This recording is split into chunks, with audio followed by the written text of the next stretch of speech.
Families left stranded for hours because of flash flooding on a popular road with Arizona vacationers. Yeah, we've seen dozens of rescues in one night to get people to safety. We're talking about State Route 238, that 40-mile stretch that connects Maricopa and Gila Bend. So many of us take it as a shortcut from the East Valley to San Diego or Rocky Point.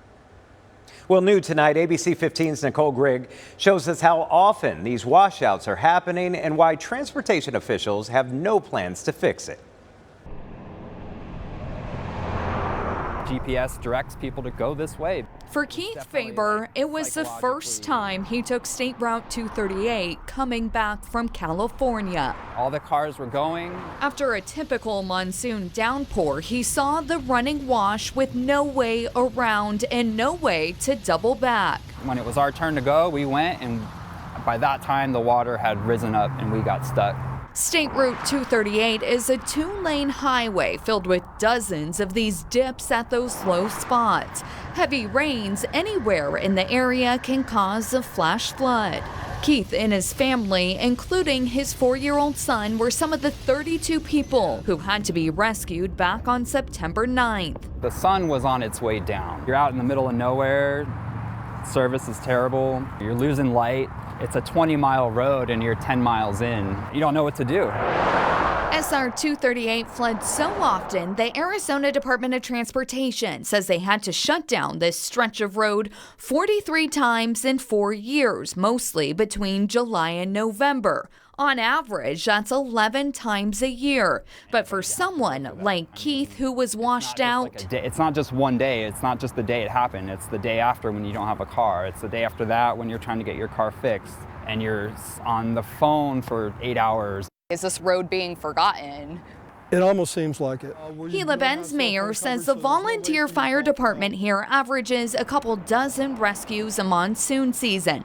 He says the locals avoid 238. Sometimes it stays down for 2 weeks at a time until the water recedes. So why hasn't this stretch of road been fixed? ADOT did a 900-page study more than 2 years ago, finding that the culverts are not consistent with the flows from two washes. Some of the fixes suggested widening part of the road, adding new culverts at the dip sections, raising the road's profile at these spots, and constructing berms or dikes. It would cost $54 million to fix the flooding issues on just a portion of 238 that ADOT studied. The ABC15 investigators have reached out repeatedly for an interview with officials, but have declined to go on camera with us. A spokesperson for the department saying they do not have the money to fix these issues, so that means that we could see more rescues. So our flotation devices, yes, helmets. Tim Jones is a Goodyear firefighter stationed right along 238. I think we were out maybe